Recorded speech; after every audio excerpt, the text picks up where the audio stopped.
Okay, my peeps, I'm now that I've got some new gear and I've got the noise issues sussed and things are working better. I got a better interface, newer one.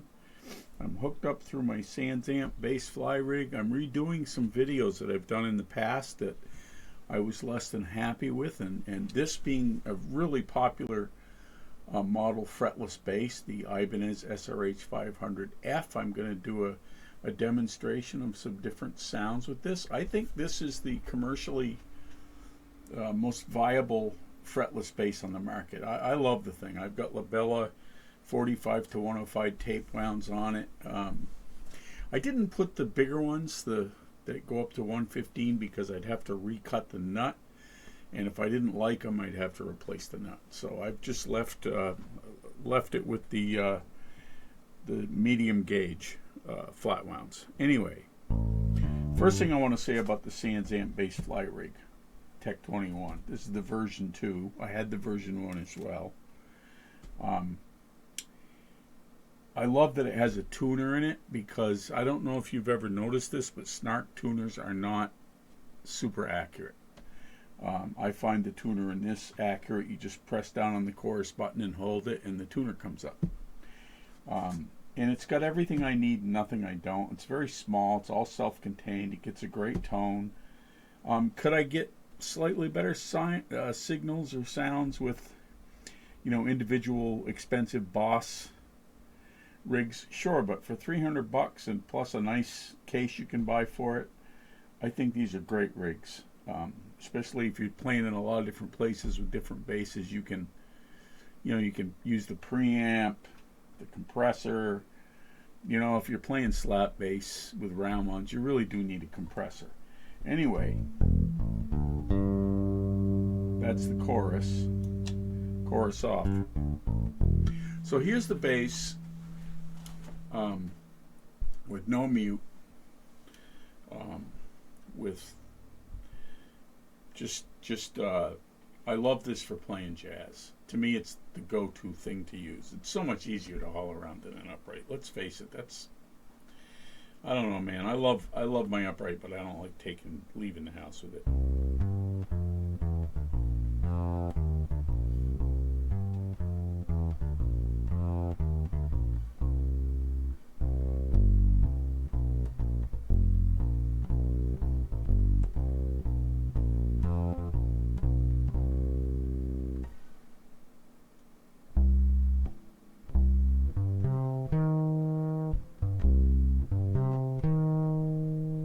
So that's no muting at all, and we'll go through my usual process. This is a fairly small, soft, squishy sponge foam. You can find this in a lot of places, craft stores. I think I took mine out of a pickup box and cut it up. So there it is in there.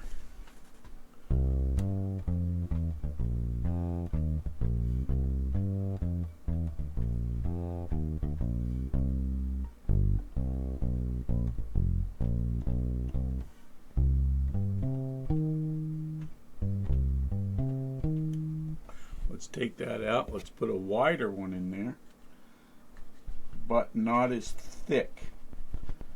So you got two different effects here. This one is the least amount. I should have started with this one. I apologize.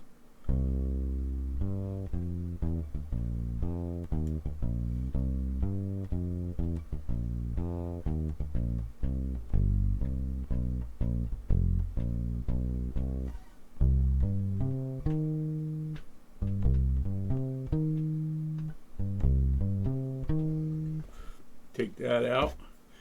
And now for what I call the coup de grace, the coupe de grace. It's my Archie Bunker speak. You know there, Edith, you got the coupe de grace. All right. I amused myself.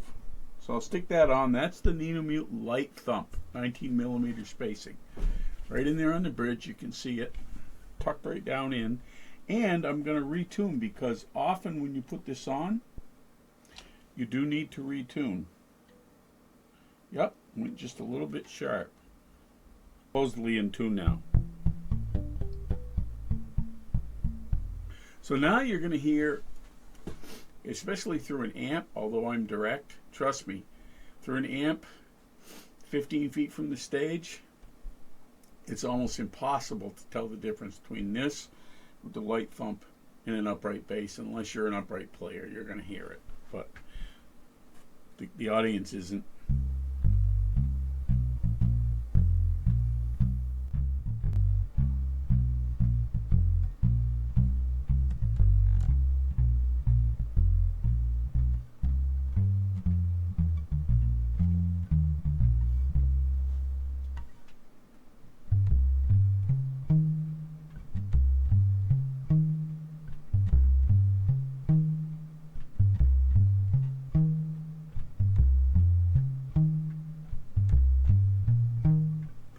Yeah, I know I made a mistake there. Unreal, upright tone. You don't get that string slapping against the fingerboard, especially since I've got the action set kind of medium here. But to me, tone follows style. So if I hear this, I'm not gonna play so much like I'm playing an electric fretless. I'm gonna hear more upright type lines.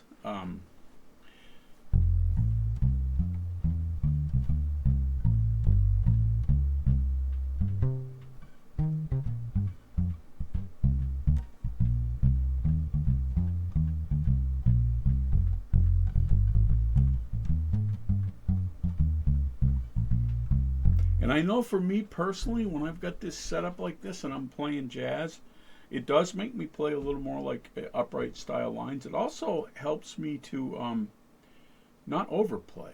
You know, certain songs like Night in Tunisia.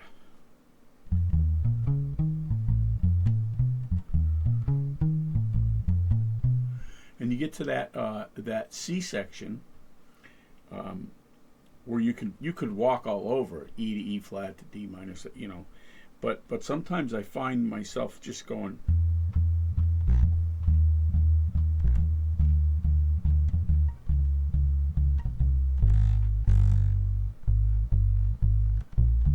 Little rattle in there. That's the other thing that this nino-mute does. Pushes your E string down if you bury it. So there are things you've got to be aware of when you use one of these. So let's take that off, and I'll demonstrate once again. No mute.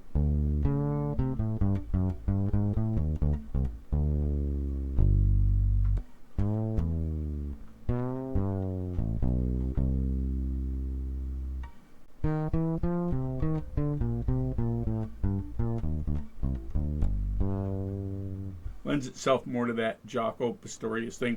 Personally, I'm more partial to Mark Egan.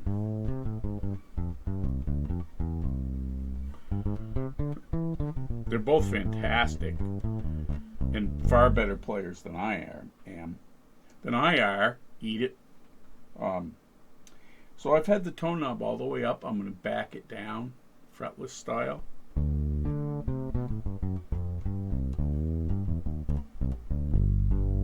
This is the best sounding piezo system I've ever played through.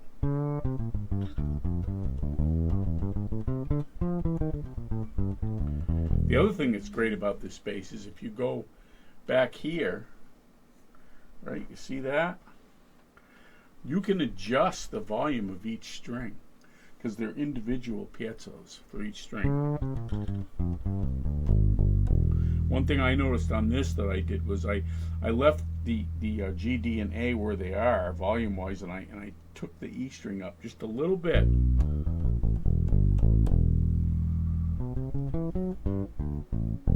I wanted it just a little louder than the others so it comes out.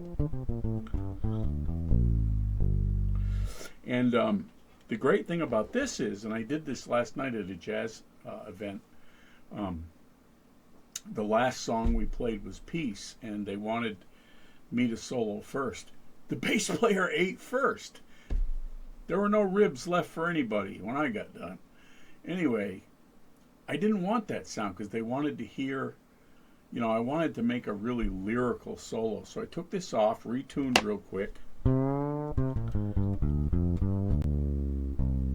for that song alone, and it was beautiful. I didn't have my pedal board though. So, chorus pedal on.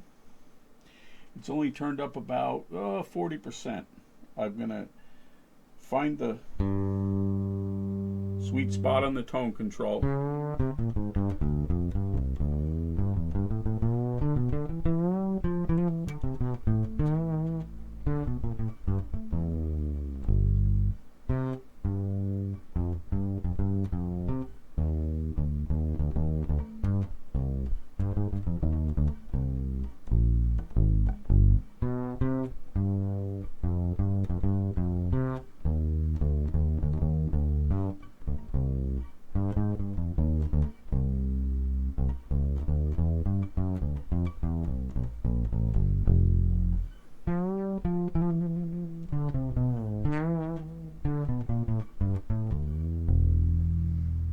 Take that, Jeff Berlin. Anyway, that's the chorus without any mute. I'll stick this back on just for giggles.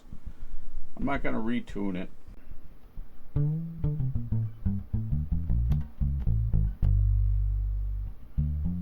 Take the chorus down a little bit more.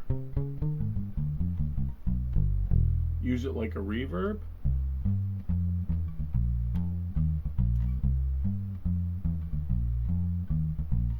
Gets even a little more upright, like room reverb. Chorus off. Upright bass off. My jazz buddies get a kick out. They love the sound of this thing, especially when I put this on. They find it to be uncanny, and they can't believe that I call this. I tell them this is my upright bass effect. Anyway, peace and love. I hope you've enjoyed this and found it informative. I appreciate all of you. Please like and subscribe. Please be kind to one another. It's the only thing that matters. We all know, but we forget. And seizures later.